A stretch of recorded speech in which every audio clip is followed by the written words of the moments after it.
Hey guys, welcome on my YouTube channel. आज का जो हमारा टॉपिक है इसमें हम वेस्पर सिद्धांत के बारे में पढ़ने वाले हैं। इससे संबंधित एक साल छोड़ के अगले साल हर साल नीट में क्वेश्चन आता है। तो आइए स्टार्ट करते हैं और हम इस वीडियो सीरीज में ये भी देखेंगे कि क्वेश्चन किस तरह से आता है, ट्रिक्स जानेंगे कि कैसे हम उसे ट्रिकीली इजीली सॉल्व कर सकते हैं। वेस्पर सिद्धांत, जिसे कि हम संयोजकता कोश इलेक्ट्रॉन युग्म प्रतिकर्षण सिद्धांत के नाम से जानते हैं। जैसा पहले बताया गया है कि लुईस अवधारणा अणुओं की सिर्फ और सिर्फ आकृति की व्याख्या करती है और ये आकृति की व्याख्या करने में भी बहुत जगह असमर्थ पाई गई है। वेस्पर सिद्धांत सहसंयोजक आकृति को समझाने के लिए एक सरल कार्यविधि उपलब्ध करवाता है और इस लेक्चर में हम वेस्पर सिद्धांत के बारे में ही अच्छे से पढ़ने वाले हैं। यह विधि सर्वप्रथम सन 1940 में सिज्विक तथा पॉलेव ने परमाणुओं के संयोजकता कोश में उपस्थित इलेक्ट्रॉन युग्मों के बीच प्रतिकर्षण अन्योन्य क्रिया के आधार पर प्रतिपादित की थी। दो साइंटिस्ट थे, एक का नाम है सिज्विक, दूसरे का नाम है पॉवेल। इन्होंने जो हमारे परमाणु होते हैं, परमाणुओं के संयोजकता कोश में इलेक्ट्रॉन पाए जाएंगे और इलेक्ट्रॉनों के बीच में जो प्रतिकर्षण की क्रिया हो रही है उसके आधार पर वासेपर सिद्धांत को प्रतिपादित किया। इसी विधि को नाइहॉम और गैलेस्पी ने सन 1957 में और अधिक विकसित तथा संशोधित किया। आइए हम जानते हैं वासेपर सिद्धांत हमें किस बारे में बताता है। वासेपर सिद्धांत का फर्स्ट पॉइंट है, यह अणु की आकृति केंद्रीय परमाणु के आसपास उपस्थित संयोजी कोश इलेक्ट्रॉन युग्म, या तो वो संयोजित हो या वो असंयोजित हो, की संख्या पर निर्भर करता है। इजीली अगर हम इस लाइन को समझने की कोशिश करें तो जो अणुओं की आकृति है और केंद्रीय परमाणु के आसपास जो हमारे संयोजी कोश हैं उसमें इलेक्ट्रॉन युग्म की संख्या पर निर्भर करती है आकृति। आप किस तरह से बोलेंगे? अणु की आकृति केंद्रीय परमाणु के संयोजी कोश में उपस्थित इलेक्ट्रॉन युग्मों की संख्या पर निर्भर करती है। वापस रिपीट करते हैं, अणुओं की आकृति केंद्रीय परमाणु के आसपास उपस्थित संयोजी कोश में इलेक्ट्रॉन युग्मों की संख्या पर निर्भर करती है। ये जो हमारे केंद्रीय परमाणु है, इनके संयोजकता कोश में जो इलेक्ट्रॉन युग्म है एक दूसरे को क्या करेंगे? प्रतिकर्षित करते हैं, क्योंकि इलेक्ट्रॉन युग्म या फिर इलेक्ट्रॉन अभ्र पर ऋणावेश कैसा चार्ज होता है? नेगेटिव चार्ज होता है, ऋणात्मक आवेश होता है। फर्स्ट पॉइंट हमने पढ़ा, अणु की जो आकृति है वो केंद्रीय परमाणु के आसपास उपस्थित संयोजी कोश इलेक्ट्रॉन युग्मों पर निर्भर करेगी। दूसरा पॉइंट हमने पढ़ा, केंद्रीय परमाणु के संयोजकता कोश में उपस्थित इलेक्ट्रॉन एक दूसरे को क्या करते हैं? प्रतिकर्षित करते हैं। ये इलेक्ट्रॉन युग्म त्रिविम में उन स्थितियों में अवस्थित होने का प्रयत्न करते हैं जिसके फलस्वरूप उनमें प्रतिकर्षण क्या हो? कम से कम हो। इस स्थिति में उनके मध्य अधिकतम दूरी होती है।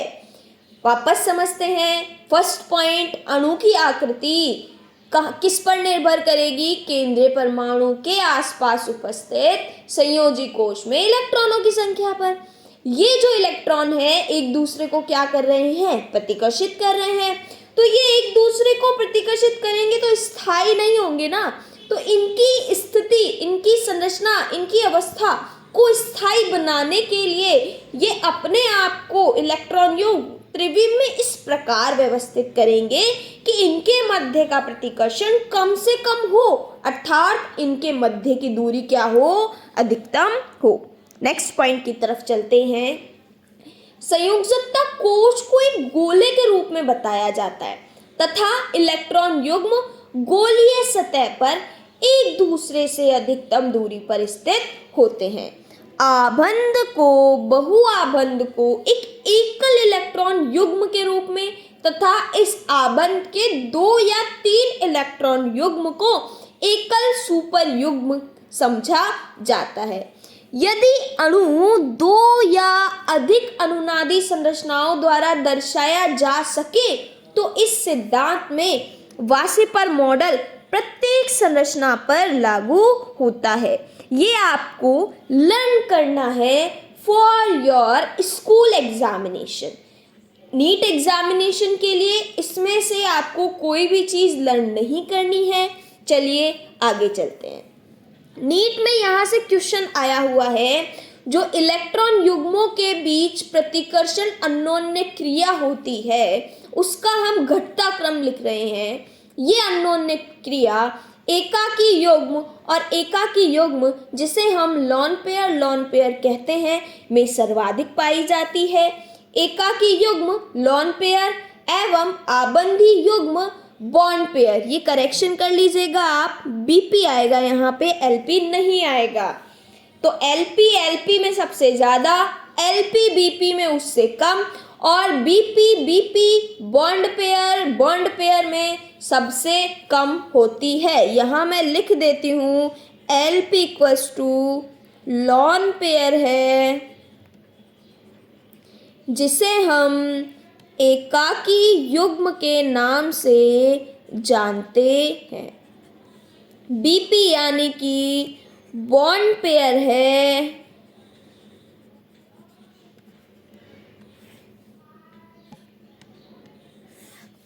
बीपी यानी कि बॉन्ड पेयर है, जिसे हम आबंधी युग्म के नाम से जानते हैं। नीट एग्जामिनेशन में क्वेश्चन आया हुआ है, सबसे ज़्यादा प्रतिकर्षण लोन पेयर में और सबसे कम प्रतिकर्षण बॉन्ड पेयर में होता है। आप मुझे कमेंट सेक्शन में बताइए लोन पेयर किसे बोलते हैं और बॉन्ड पेयर किसे बोलते हैं। वीडियो पोस्ट करके कमेंट सेक्शन में बताइए, मैं आपको बताती हूँ लोन पेयर क्या होते हैं। लोन पेयर ऐसे युग्म हैं जो बंध निर्माण की प्रक्रिया में भाग नहीं लेते हैं, और बॉन्ड पेयर इलेक्ट्रॉनों का ऐसा युग्म है जो बंध निर्माण की प्रक्रिया में भाग लेता है। आइए आगे चलते हैं।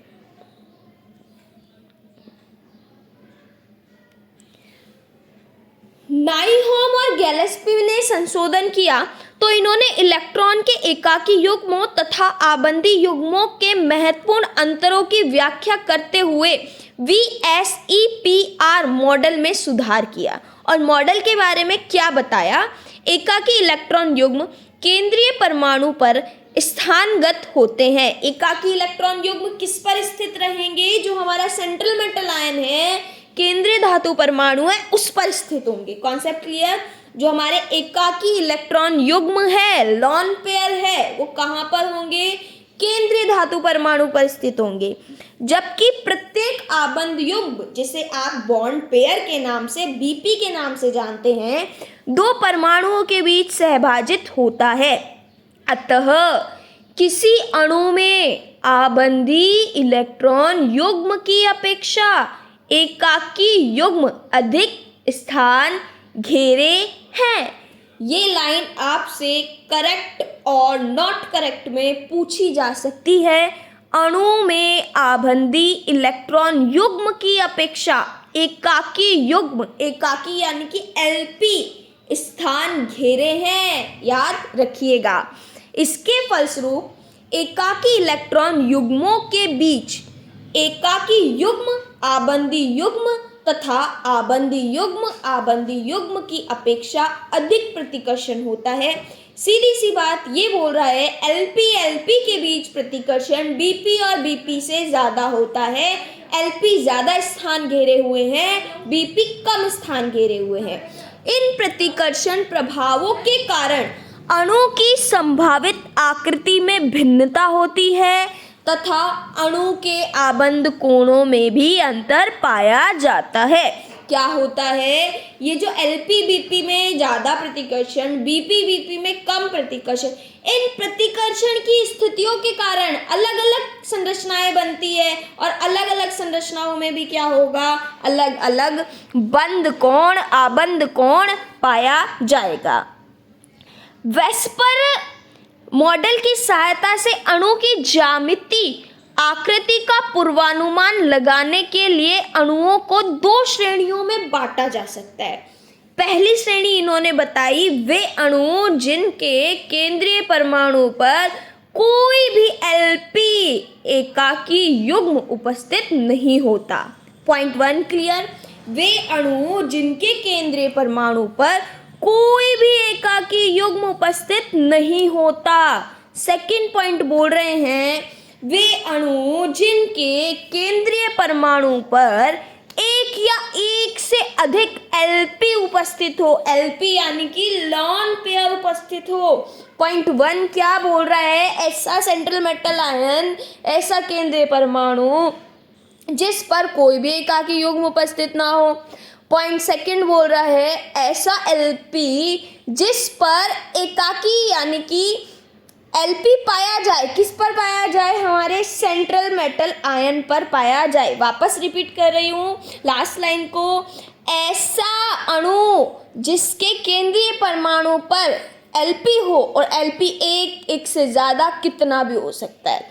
आगे देखते हैं, सारणी 4.2 में इन्होंने बताया हुआ है, तो यहाँ पे इन्होंने सिर्फ सारणियों का जिक्र किया हुआ है और यहाँ ये बता रहे हैं AB2 प्रकार का है तो रेखीय होगा, AB3 प्रकार का है तो त्रिकोणीय समतलीय होगा, AB4 प्रकार का है जो चतुष्फलकीय होगा, AB5 प्रकार का है तो त्रिफलकीय द्विपिरामिडीय होगा और AB6 प्रकार का है तो अष्टफलकीय होगा।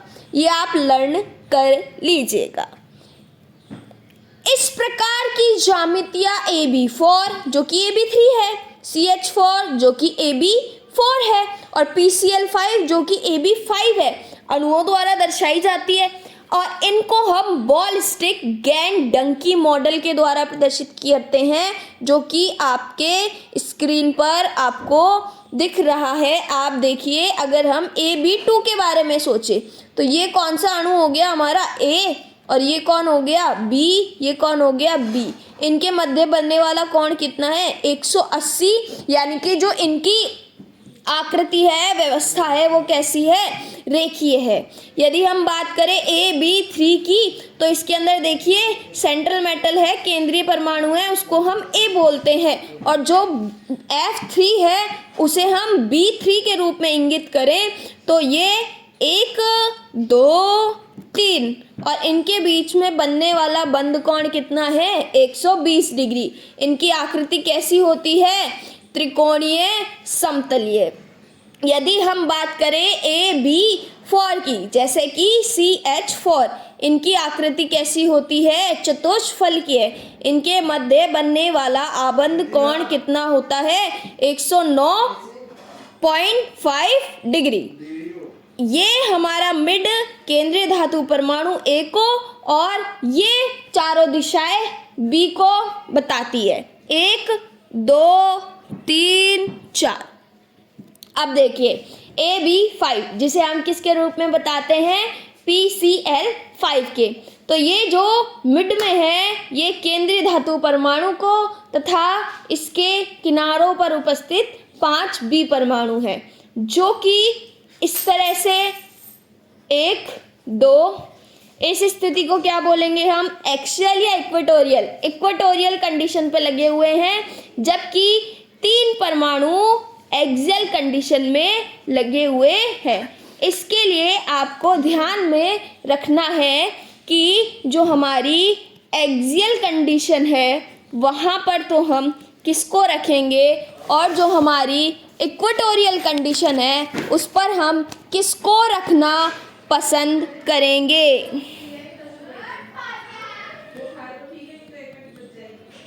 इक्वेटोरियल कंडीशन पे हम किसको रखना पसंद करेंगे? लॉन पेयर को हम एक्सियल पे रखना पसंद करेंगे या फिर इक्वेटोरियल पे रखना पसंद करेंगे?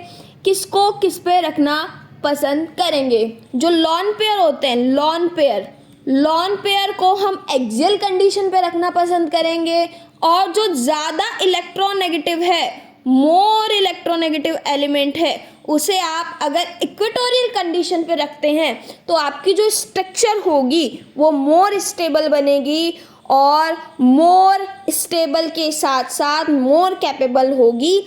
आप उसे ही क्वेश्चन के अंदर करेक्ट मानेंगे। आइए हम नेक्स्ट पेज पर चलते हैं। इतना एनसीईआरटी ने एक पेज पर बताया हुआ है जिसे हमने ब्रीफली डिस्कस किया है। अभी यहाँ पर हमने बात की कि लुईस अवधारणा आकृतियों को बताने में असमर्थ रही। उसके बाद में वेस्पर आई। वेस्पर को पहले सिज्विक और पॉवेल ने समझाया, लेकिन इसे संशोधित किया नाइहॉम और गैलेस्पी ने, जिन्होंने बताया कि आपको अणुओं की आकृति बतानी है तो ये निर्भर करेगी केंद्रीय धातु परमाणु के आसपास सहसंयोजक कोश में इलेक्ट्रॉनों की संख्या पर। और ये जो इलेक्ट्रॉन है एक दूसरे को क्या करते हैं? प्रतिकर्षित करते हैं।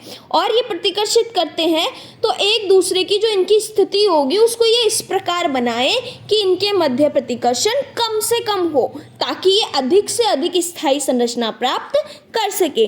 प्रतिकर्षण की क्रिया को LP जहाँ पे सर्वाधिक प्रतिकर्षण, BP जहाँ पर सबसे कम प्रतिकर्षण बल पाया जाएगा। फिर हमने बात की जो हमारा LP होगा वो केंद्रीय धातु परमाणु पर स्थित होगा, और जो हमारे BP होंगे वो हमारे साइड में पास में जो परमाणु है उनमें सहसंयोजक आबंधों के रूप में पाए जाएंगे। इनकी भिन्न भिन्न आकृतियों के कारण इनमें भिन्न भिन्न संरचनाएं बनेगी और आबंध कोणों में भी अंतर पाया जाएगा। ऐसा परमाणु जिस पर कोई भी LP नहीं है उसकी संरचना कैसी होगी? ऐसा परमाणु जिस पर एक LP है या एक से ज़्यादा LP है उसकी संरचना कैसी होगी? अभी देखेंगे। फिर हमने देखा कि AB2 प्रकार का अगर कोई अणु है तो वो रेखीय होगा। AB3 प्रकार का है तो त्रिकोणीय समतल होगा। AB4 प्रकार का है तो चतुष्फलकीय होगा। AB5 प्रकार का है तो त्रिफलकीय द्विपिरामिडीय होगा, और AB6 प्रकार का है तो वो अष्टफलकीय प्रकार का होगा, जिनकी संरचनाएं नीचे दी हुई है। आप देखिए इसमें AB के मध्य 180 का बंध कोण है, AB3 में 120 डिग्री है, AB4 में 109.5 डिग्री है, और AB5 में आप देखिए जो हमारी इक्वेटोरियल कंडीशन से एक्सियल कंडीशन में बनने वाला कोण है वो एक बार 90 डिग्री है और एक बार 120 डिग्री का एंगल बना है। इतना हमारी एनसीईआरटी ने हमें बताया है पेज नंबर 113 पर वास्पर सिद्धांत के बारे में। अब हम देखते हैं कि जो वहाँ पर बोला है कि सारणी 4.6 में जाकर देखिए, तो आप देखिए अगर इलेक्ट्रॉन युग्मों की संख्या आपके पास 2 है, यानी कि कुछ इस तरह से है आपके पास इलेक्ट्रॉन युग्मों की संख्या। इलेक्ट्रॉन युग्मों की संख्या कुछ इस तरह से है AB2। तो आप देखिए A हमने बीच में लगा दिया, B को हमने इधर और इधर रख दिया, तो संरचना हमारी रेखीय है। आणविक ज्यामिति हमारी इस प्रकार से, इसके उदाहरण हमारे BeCl2, HgCl2 हो सकते हैं। यदि इलेक्ट्रॉन युग्मों की संख्या हमारे पास 3 हो, कितनी हो? 3 हो। इन्हें हम निकालना सीखेंगे, उससे पहले एनसीईआरटी ने डायरेक्ट जिस फॉर्म में बताया है उसे हम देख लेते हैं। यहाँ पर जो आबंध कोण बनेगा 120 डिग्री का बनेगा, और इसकी जो संरचना होगी त्रिकोणीय समतलीय होगी। इसका उदाहरण हम ले सकते हैं BF3। यदि हम बात करें कि इलेक्ट्रॉन युग्मों की संख्या 4 हो तो इसकी जो संरचना होगी चतुष्फलकीय होगी और आबंध कोण 109.5 डिग्री बनेगा। उदाहरण है CH4 या फिर CH4 plus, NH4 plus, PCl5 जिसके अंदर इलेक्ट्रॉन युग्मों की संख्या 5, त्रिकोणीय द्विपिरामिडीय, SF6 जिसके अंदर इलेक्ट्रॉन युग्मों की संख्या 6, अष्टफल की संरचना बनेगी। कुछ इस तरह से हमारे अणु परमाणु आपस में साजित होंगे। इनको हम नेक्स्ट वीडियो में और अच्छे से फॉर्मूले से किस तरह हम लिख सकते हैं से लिखेंगे। यहाँ पर हमने कोई भी लॉन पेयर से नहीं देखा है, डायरेक्ट सिंपल स्ट्रक्चर देखिए। ये जो हमारी नेक्स्ट स्ट्रक्चर होगी इसके अंदर हम ये भी देखेंगे कि हम लॉन पेयर से संबंधित किस प्रकार बना सकते हैं। नेक्स्ट वीडियो में इसे हम देखते हैं। Hey guys, welcome on my YouTube channel. इस टॉपिक में हम वेस्पर थ्योरी को पढ़ रहे हैं और ये वेस्पर थ्योरी का पार्ट 2 है। इससे पहले वाला पार्ट अगर आपने नहीं देखा है तो आप उससे देख लीजिए एक बार, देन डन लिख के आप इस चैप्टर को स्टार्ट कीजिए। अदरवाइज़ आपको सेकंड लेक्चर सेकंड वीडियो समझ में नहीं आएगा। शॉर्टली हम देख लेते हैं अभी तक हमने क्या पढ़ा। हमने पढ़ा था वेस्पर सिद्धांत में किस तरह से हम इलेक्ट्रॉन्स को, उनमें लॉन पेयर्स को, बॉन्ड पेयर्स को, और किस तरह से स्ट्रक्चर होती है, किस तरह से हम उन्हें जमा सकते हैं। और आज हम इसे बिल्कुल डीपली समझने वाले हैं कि जेड हम कैसे फाइंड आउट करेंगे। जेड फाउंड आउट करने के बाद में जो बीपी होंगे, जो एलपी होंगे, उनकी ज्योमेट्री क्या होगी, शेप क्या होगी, देन उनका हाइब्रिडाइजेशन हम किस तरह से लिख सकते हैं, ये हम आज के वीडियो लेक्चर में करने वाले हैं। और ये बहुत इजी बनाएगा हमारे सारे टाइप्स के क्वेश्चंस के लिए। तो आप शॉर्टली लिख लीजिएगा कि z इक्वल्स टू 2 है तो वो स्ट्रक्चर हमारी लीनियर होगी। z इक्वल्स टू 3 है वो स्ट्रक्चर हमारी ट्राइगोनल प्लेनर होगी। z इक्वल्स टू 4 है तो वो स्ट्रक्चर हमारी टेट्राहेड्रल होगी। और z इक्वल्स टू 5 है तो वो स्ट्रक्चर हमारी ट्राइगोनल बायपिरामिडल होगी। अगर आपको z फाउंड आउट करना है, अगर आपको क्वेश्चन के लिए z फाउंड आउट करना है तो आप क्वेश्चन के लिए z किस तरह से फाउंड आउट कर सकते हैं। Excuse me. z found out करने के लिए आपको एक फॉर्मूला यूज करना है, 1/2 number of valence electron on central atom. Central atom के पास कितने वैलेंस इलेक्ट्रॉन है, प्लस करेंगे आप नेगेटिव चार्ज को, माइनस करेंगे आप पॉजिटिव चार्ज को अगर है तो, प्लस करेंगे आप मोनोवैलेंस को। कितने मोनोवैलेंस हैं? Monovalence like H, Cl, F, Br, I। Start करते हैं हम किस तरह से हमें इन्हें करना है, आइए देखते हैं। एनसीईआरटी ने एक एग्जाम्पल दिया है EB2E। एग्जाम्पल है EB2E कुछ इस तरह से, EB2E।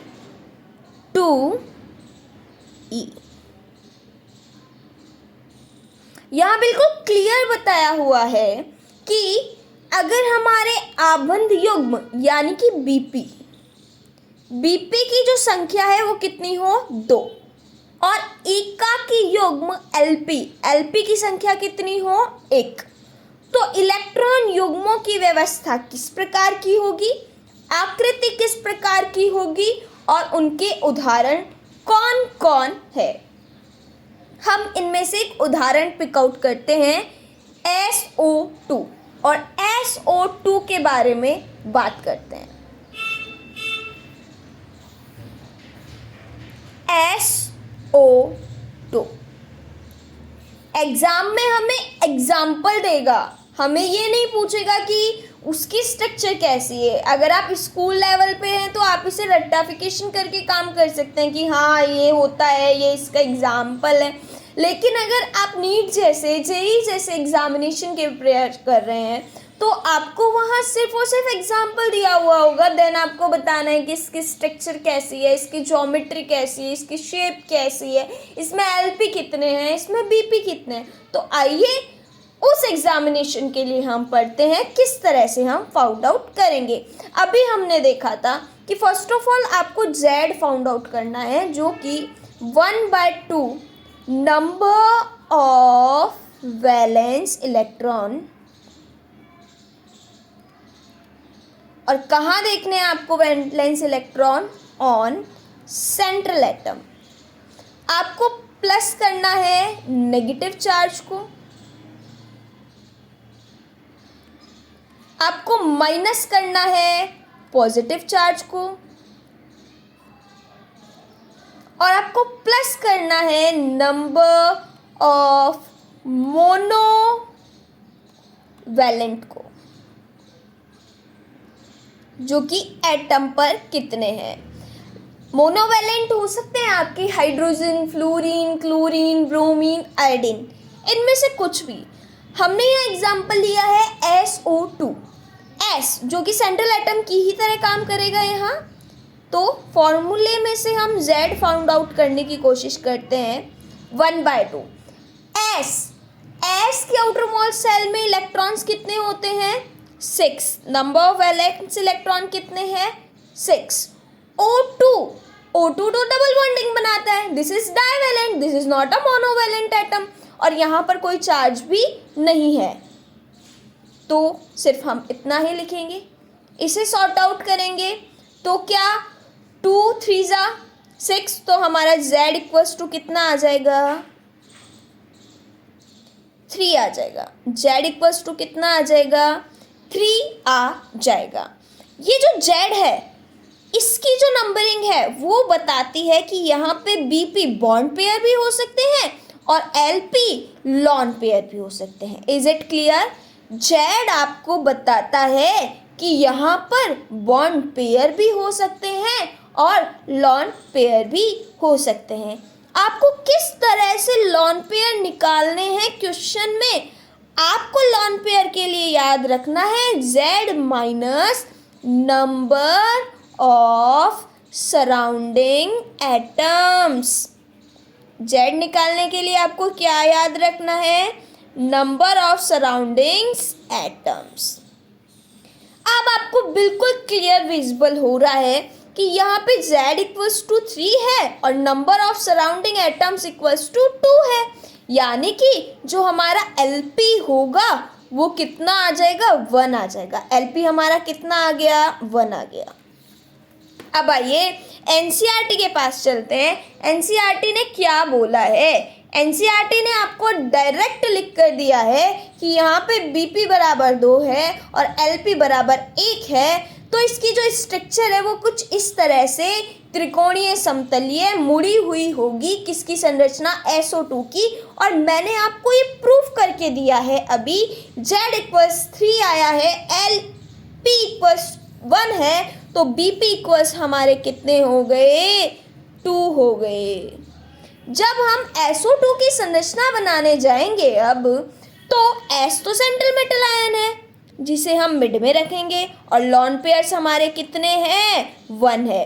तो आपको लॉन पेयर्स को कहाँ पर रखना है? एक्सियल कंडीशन पे रखना है या इक्वेटोरियल कंडीशन पे रखना है?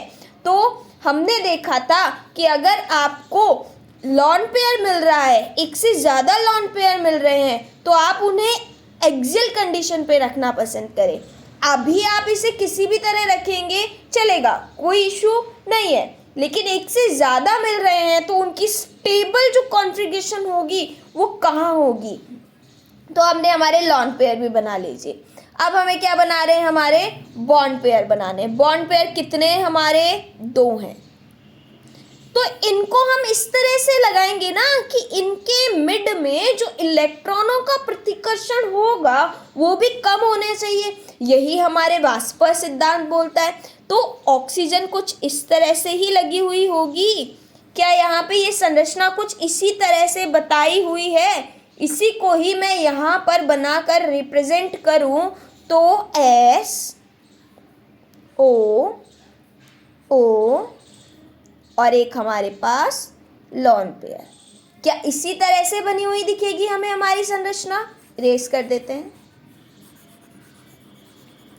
और हमने यहाँ पर देखा था कि अगर हमारे पास अणु जो है SO2AB2 प्रकार का है, SO2AB2 प्रकार का है, SO2AB2 प्रकार का है, तो ज्यामिति किस प्रकार की होगी, देखिए। और sp3 प्रकार का है तो ज्यामितीय कैसी होगी, त्रिकोणीय समतलीय।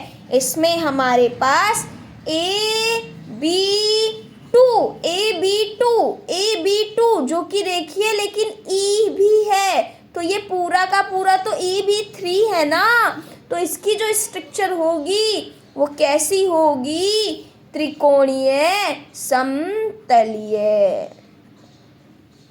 Is it clear? आइए हम O3 के बारे में भी निकाल लेते हैं। किस तरह से हम O3 के लिए भी क्वेश्चन करेंगे। अब हम बात करते हैं O3 की।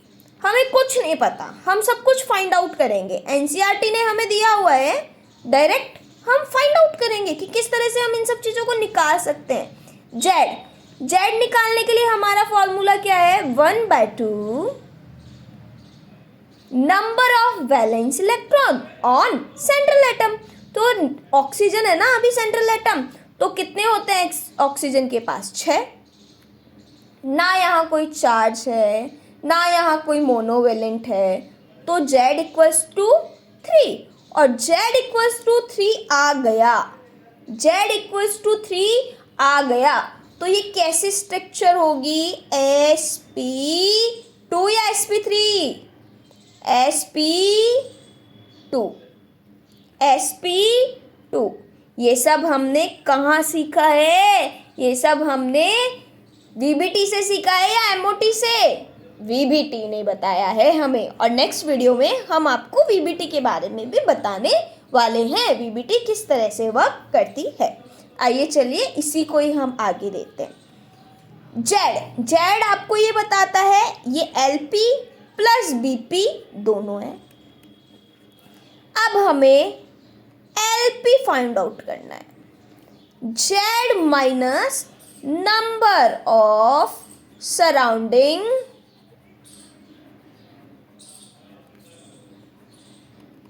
एटम्स। यहां पे सराउंडिंग एटम्स Z तो हमारा 3 है, नंबर ऑफ सराउंडिंग एटम्स आप 3 रखेंगे क्या, नहीं बेटा, सेंट्रल मेटल आयन 1 है तो उसके आजू बाजू जुड़ने वाले कितने हो जाएंगे, 2। तो LP हमारा कितना आ जाएगा, 1। LP बराबर 1 आ गया। जब LP बराबर 1 आ गया तो ऑब्वियस सी बात है ना, BP बराबर 2 हो जाएगा। और जब हम इसकी स्ट्रक्चर बनाने जाएंगे, त्रिकोणीय समतलीय ट्राइगोनल प्लेनर होगी। चलिए बनाते हैं। ऑक्सीजन को मिड में रखेंगे, बिल्कुल मिड में रखेंगे, एक LP बनाएंगे, ये LP बना दिया। 2 BP बनाने हैं, ऑक्सीजन ही है हमारी, ये 2 BP बना दिया। इनकी स्ट्रक्चर कैसी होगी, ट्राइगोनल प्लेनर, ट्राइगोनल प्लेनर, जिसे हम हिंदी में त्रिकोणीय समतलीय बोलते हैं। Is it clear? चलिए नेक्स्ट देखते हैं एनसीईआरटी ने किसकी बात की है। बिल्कुल हम टोटली एनसीईआरटी ही पढ़ रहे हैं। एनसीईआरटी को हम जितना इजीली मॉडिफाई कर सकते हैं उतना इजीली हम उसे मॉडिफाई कर रहे हैं। एनसीईआरटी ने यहाँ हमें दिया है AB,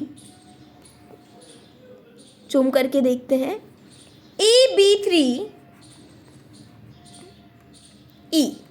यानी कि A और जो ऑल एटम्स हैं वो 4 है, इसी की ही बात कर रहा है। चलिए अब देखते हैं किस तरह से, कितने BP हैं कितने LP हैं हमें कोई मतलब नहीं है, हम तो एक बार जाके उदाहरण को लेते हैं, एग्जाम्पल को लेते हैं और उसके ऊपर आगे प्रोसेस करवाते हैं कि क्या आएगा। चलिए देखते हैं। एग्जाम्पल क्या था, NH3, एक बार देख लेते हैं वापस। NH3 की ही बात कर रहा है क्या, बिल्कुल NH3 ही है। चलिए NH3 की तरफ किस तरह से NH3 को सॉल्व कर सकते हैं। NH3 चलिए क्या करना है बच्चा पार्टी, जेड निकालना है। किस तरह से निकालेंगे, 1/2 number of valence electrons. Number of valence electrons कितने हैं, कौन है central metal ion, N. N के पास कितने होते हैं, 5। पॉजिटिव नेगेटिव चार्ज है क्या, नहीं नहीं नहीं है, ठीक है। लेकिन मोनोवैलेंट एटम दिख रहा है क्या, हाँ बिल्कुल मोनोवैलेंट दिख रहा है। पॉजिटिव कितने हैं, 3 हैं, ठीक है, ऐड कर लीजिए। 5 + 3 8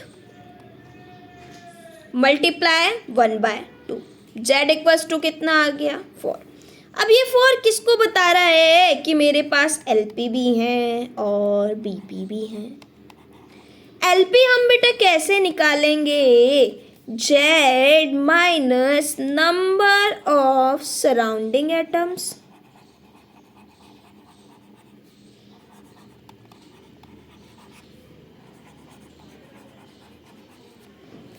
जेड कितना है हमारा, 4 आया है, रख दीजिए।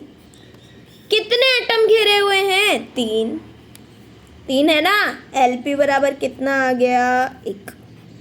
तो ऑब्वियस सी बात है बीपी बराबर कितना हो गया, 3। चलिए स्ट्रक्चर बनाते हैं। एन जो कि सेंट्रल मेटल आयन है, एलपी हमारा 1 है, बीपी हमारे 3 है, 1 2 3। इसकी संरचना कैसी होगी, चतुष्फल की है। अभी हमने देखा था कि अगर हमारे पास जेड बराबर 4 आ जाता है तो स्ट्रक्चर हमारी कैसे होगी, टेट्रा या ट्राई, टेट्राहेड्रल। कैसी होगी, टेट्राहेड्रल स्ट्रक्चर हमारी कैसी होगी, टेट्राहेड्रल। चलिए देखते हैं एनसीईआरटी ने अपने टेबल में यही बताया है क्या, आइए देखते हैं। एनसीईआरटी ने बोला बीपी 3 होंगे, जी हाँ जी हमने निकाला है। एलपी 1 होगा, स्ट्रक्चर चतुष्फलकीय होगी, कुछ इसी प्रकार की होगी। त्रिकोणीय पिरामिडीय होगी, बिल्कुल इसी प्रकार की है। और उदाहरण NH3 है। आइए नेक्स्ट एग्जाम्पल लेते हैं, H2O। कुछ भी बिना देखे हुए चलिए आगे चलते हैं H2O की तरफ। यहाँ से ऐड ऑन करते हैं H2। जितना आप इसी तरह से समझेंगे, किसी भी उदाहरण को रट्टाफिकेशन करने की कोई ज़रूरत नहीं पड़ेगी। आप खुद देखिए, आपको खुद समझ में आएगा। सेंट्रल मेटल आयन कौन है, जेड। ऑक्सीजन है, जेड का निकालें। चलो कितने होते हैं, वैलेंस इलेक्ट्रॉन 6। चार्ज है क्या, नहीं मैम नहीं है। मोनोवैलेंट है क्या कोई, हाँ जी है। कौन है, हाइड्रोजन। कितनी है, 2। 6 और 2 8, 8 में 2 का भाग दिया 4। जेड बराबर कितना आ गया, 4। 4 किसको बता रहा है, एलपी होंगे, बीपी होंगे। 4 आ गया तो आपको पता चल जाएगा क्या, स्ट्रक्चर हमारी टेट्राहेड्रल ही होगी, चतुष्फलकीय ही होगी। चलिए एलपी निकालते हैं, वही तो हमारी स्ट्रक्चर को बताएगा ना कि किस तरह से हमारी स्ट्रक्चर है। एलपी क्या होता है, Z minus number of surrounding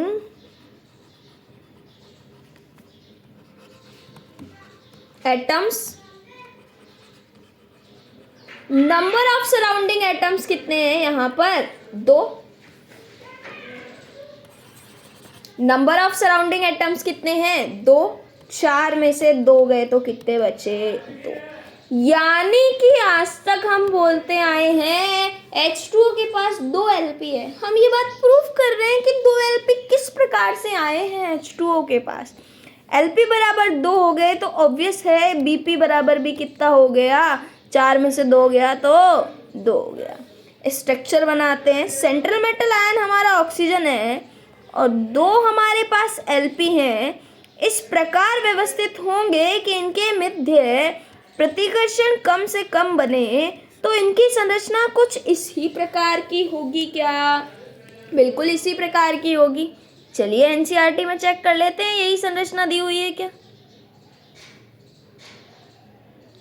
ये देख लीजिए आप, कुछ इस प्रकार से संरचना दी हुई है और हम लोगों ने इस प्रकार से बनाई है। ओ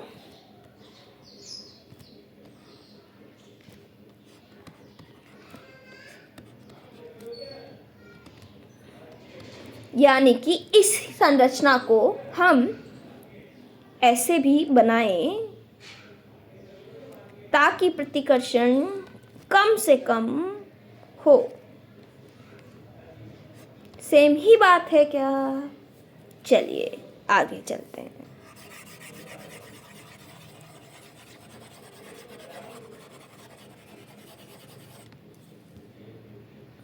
डन। अभी तक हम कितने एग्जाम्पल्स डन कर चुके हैं? ये डन, ये डन। SF4 की तरफ चलते हैं। चलिए डायरेक्ट चलेंगे, बिल्कुल टिपम टापी नहीं करनी है। क्या बोल रही है एनसीईआरटी? बाद में हम चेक करेंगे कि हमने जो पढ़ा समझा वो सही है। रट्टाफिकेशन नहीं, जितनी चीज़ों को समझ सकते हैं उतना सही है। SF4 ही है क्या? देख लेते हैं एक बार। हाँ जी SF4 ही है। चलिए जेड निकालना है 1/2। सेंट्रल मेटल एटम के पास कितने वैलेंस इलेक्ट्रॉन है? S है सेंट्रल मेटल, 6 होते हैं। पॉजिटिव नेगेटिव चार्ज है क्या? नहीं है। मोनोवैलेंट है क्या? हाँ जी। कितने हैं? 4 है। मोनोवैलेंट कितने हैं? 4 हैं। आइए देखते हैं। चल क्यों नहीं रहा ये? Just a minute.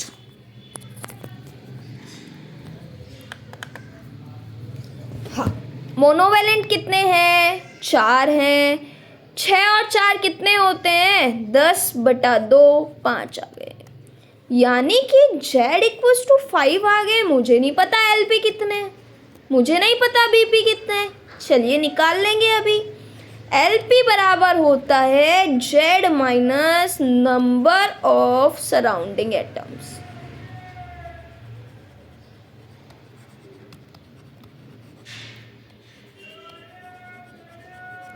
यही होता है। Z कितना है? 5। नंबर ऑफ सराउंडिंग एटम कितने हैं? 4।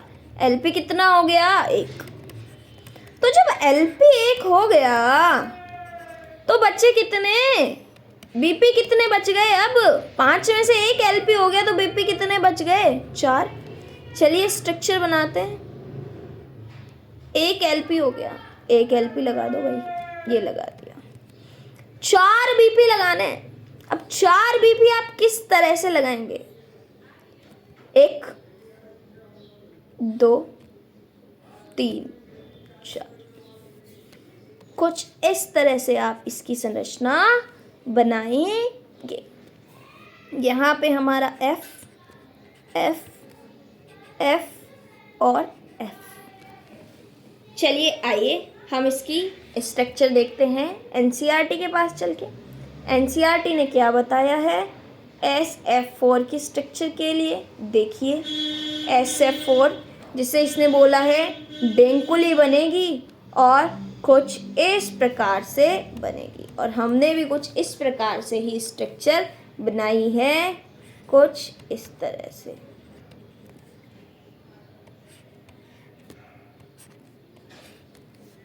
क्लियर ये वाली बात? चलिए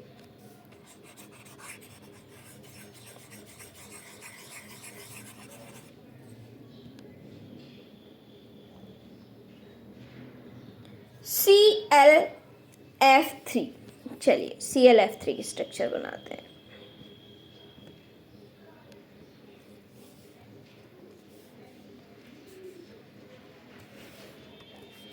ClF3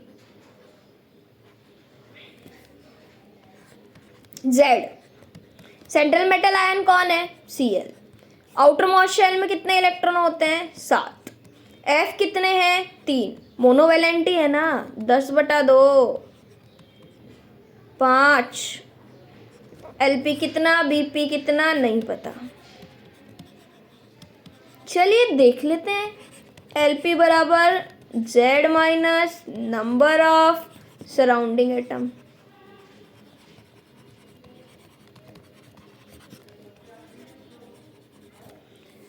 Z equals to 5, surrounding atom equals to 3. Oh, Lp equals to 2. Then Bp equals to 3. चलिए स्ट्रक्चर बनाते हैं। Cl। अब आप इसकी स्ट्रक्चर Lp को कहाँ लगाना पसंद करेंगे? एक्सियल और इक्वेटोरियल, कहाँ लगाना पसंद करेंगे आप हमारे Lp को? बताएं। ऊपर, नीचे, एक्सियल, इक्वेटोरियल, कहाँ लगाना पसंद करेंगे आप Lp को? बताइए, जल्दी कमेंट सेक्शन में बताएं। आपका वेट किया जा रहा है। Lp को आप कहाँ लगाना पसंद करेंगे?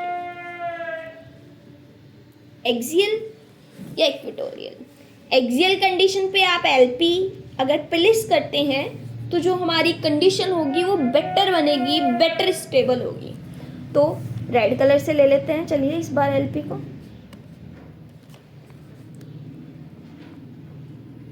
एक Lp, दूसरा Lp। अब हमें कितने Bp लगाने हैं? 3। 1 2 3। 1 2 3। ये स्ट्रक्चर को टी शेप जैसी दिख रही है? ये स्ट्रक्चर कैसी होती है? टी शेप स्ट्रक्चर होती है, टी शेप स्ट्रक्चर होती है। चलिए देखें फिर वापस, एनसीईआरटी ने इसके बारे में भी क्या बोला। ClF3 टी शेप स्ट्रक्चर, त्रिकोणीय द्विपिरिमिडीय, यही स्ट्रक्चर हमने अभी अभी जस्ट बनाई है। चलिए नेक्स्ट हम लेते हैं BrF5।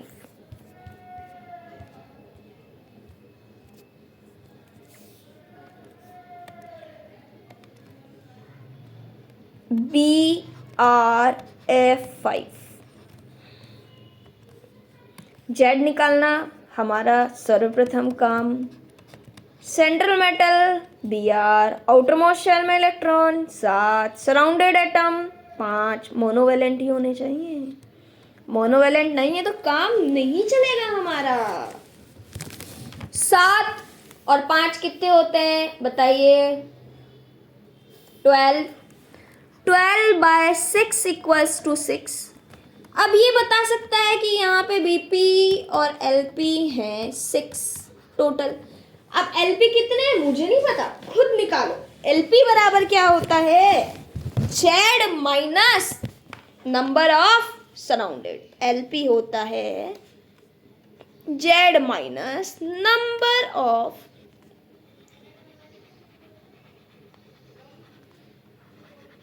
Surrounding atoms. बेटा सराउंडिंग एटम्स कितने हैं? 5। Z कितना है? 6।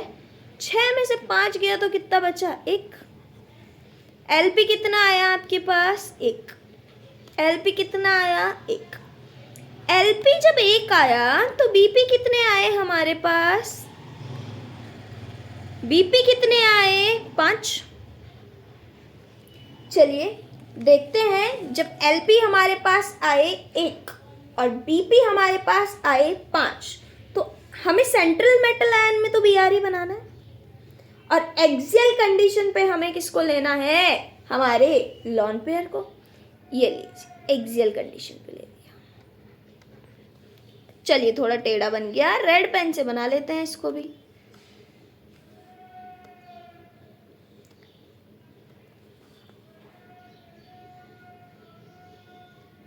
ये लॉन पेयर्स। अब हमें 5 Bp बनाने, इक्वेटोरियल कंडीशन पे बना दिए। जो मोर इलेक्ट्रोनेगेटिव है। Very good, 1 2। अब ये भी एक दूसरे के आउटर होंगे, 3 4। लेकिन यहाँ तो हमारे कितने बीपी आए हैं, कितने बीपी आए हैं, 5 बीपी आए हैं। तो एक हमारा कुछ इसके आउटरली इस तरह से एफ होगा। चलिए एनसीईआरटी की तरफ चलते हैं।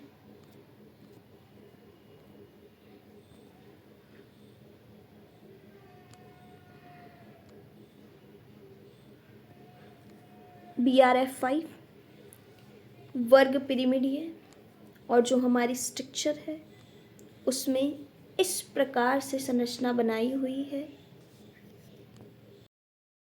चलिए अब हम BRF5 की स्ट्रक्चर बना लेते हैं। Br सेंट्रल मेटल आयन है, एक हमारे पास लोन पेयर है कुछ इस तरह से 1 2 3 4 देन 5। इसकी संरचना बन जाएगी जो कि होगी वर्गाकार द्विपिरामिडीय। चलिए एनसीईआरटी क्या बोल रही है देख लेते हैं। वर्गाकार पिरामिड XFE4। चलिए XFE4 भी बनाते हैं।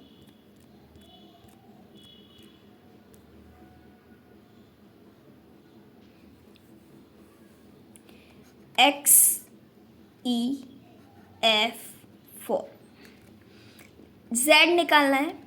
यहाँ पे सेंट्रल मेटल आयन कौन है, Xe, helium neon organ krypton वाली फैमिली से है, 8 होगा। मोनोवेलेंट 4 है, कोई चार्ज नहीं है। 8 और 4 12 और 2 6 आ गए, जो कि बता रहा है मुझे नहीं पता कि कौन कौन है, LP और BP है, दैट्स क्लियर। LP निकाल लेते हैं। Z minus number of surrounding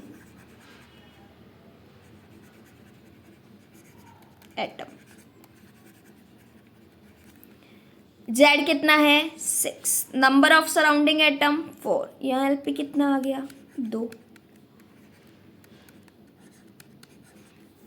structure बनाने जाएं तो Xe को क्या करेंगे, बिल्कुल सेंटर में 2 लोन पेयर से हमारे पास 1 2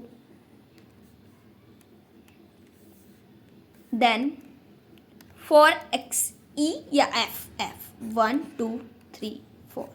या फिर आप इस तरह से बनाएंगे XE 1 2 3 4। आप बताएं विच इज करेक्ट। चलिए एनसीईआरटी क्या बोलती है। एनसीईआरटी बोल रही है कि जो स्ट्रक्चर है वो वर्ग समतलीय होगी और अष्टफल की होगी। इतना हमने एनसीईआरटी को बिल्कुल क्लियरली कर लिया है और आपको इन सभी के बारे में पता होना चाहिए। अब हम चलते हैं हमारे नेक्स्ट पेज की तरफ। ये सारे एग्जाम्पल्स हमने एनसीईआरटी के किए। आइए उदाहरण ले लेते हैं और यहीं पे पिक कर लेते हैं। एग्जाम्पल एनसीईआरटी बोल रही है SO2 का। This is SO2, is it? या SO2 तो हमने कर लिया है ऑलरेडी। NH3 भी हमने कर लिया है, H2O भी हमने कर लिया है। ये इन्हीं को ही और अच्छे से बता रही है। SF4 भी हमने कर लिया है। ओके, ClF3 भी हमने कर लिया है। ओके, ये हमें बता रही है कि कौन सी स्ट्रक्चर इनमें से ज्यादा स्थायी है, इनमें से भी कौन सा स्ट्रक्चर ज्यादा स्टेबल है। चलिए देख लेते हैं हम। जो हमने SO2 की स्ट्रक्चर बनाई उसके लिए हम रीडिंग करते हैं।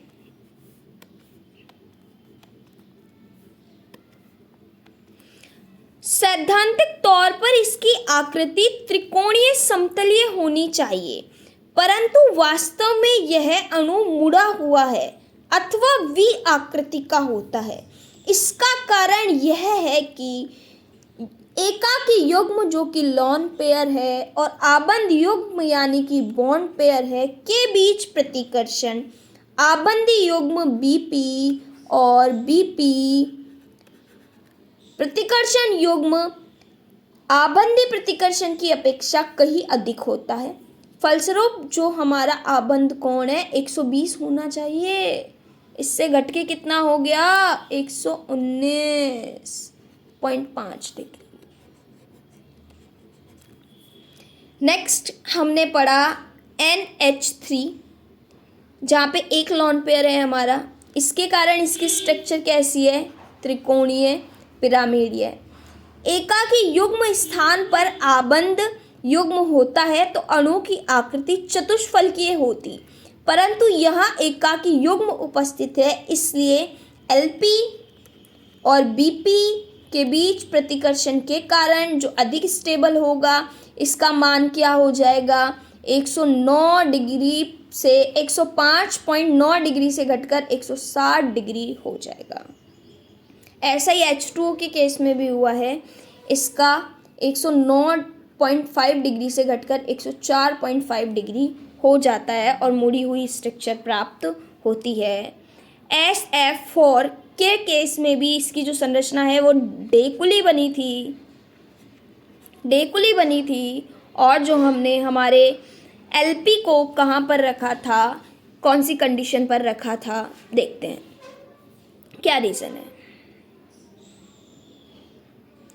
आकृति में युग्म अक्षीय स्थिति में है, इस कारण इस आकृति में 90 डिग्री पर 3 एकाकी युग्म आबंध युग्म प्रतिकर्षित होते हैं, परंतु जो आकृति हमारी ख में एकाकी युग्म इक्वेटोरियल विषुवतीय स्थिति में है और इस स्थिति में 90 डिग्री पर केवल 2 एकाकी युग्म प्रतिकर्षित होते हैं। तो जो हमारी इसलिए ज्यामिति ख अधिक स्थायी है में दी गई आकृति विभिन्न नाम दिए गए हैं, जैसे कि विकृत चतुष्फलकीय, वल्कित एवं डेकुली। इसमें से कौन सी ज़्यादा स्थायी है? इसलिए ज्यामिति ख अधिक स्थायी है, यानी कि अगर आप बनाएं तो कुछ इस तरह से बनाएं, ये स्टेबल नहीं है। क्लियर? चलिए आगे देखते हैं हम हमारी ClF3 की स्ट्रक्चर, जो कि T आकृति हमने बनाई है और यहाँ पे देखिए ये ज़्यादा प्रतिकर्षण क्रिएट करेगा, इसलिए ये ज़्यादा स्थायी है, ना कि ये और ये। जो हमारा क है वो ज़्यादा स्थायी है, यहाँ पे ख है वो ज़्यादा स्थायी है। इसकी आकृति इसी तरह से बनी थी और इसी तरह से हमने किया था। वास्पर थ्योरी बहुत अच्छे से हमने समझी, लेकिन ये फिर भी ये इलेक्ट्रॉन युग्म के जो प्रतिकर्षण के प्रभाव है ना, इसको बताने में स्टेबल नहीं हो पाए। तो आगे बहुत सी थ्योरियाँ आई, उनके बारे में पढ़ेंगे। अगर आपको समझ में आई हो ना वास्पर थ्योरी, तो बिल्कुल चैनल सब्सक्राइब कीजिएगा, लाइक कीजिएगा, कमेंट कीजिएगा, और नहीं आई है तो आपको कोई बर्डन नहीं कर रहा है। Have a great day, bye bye.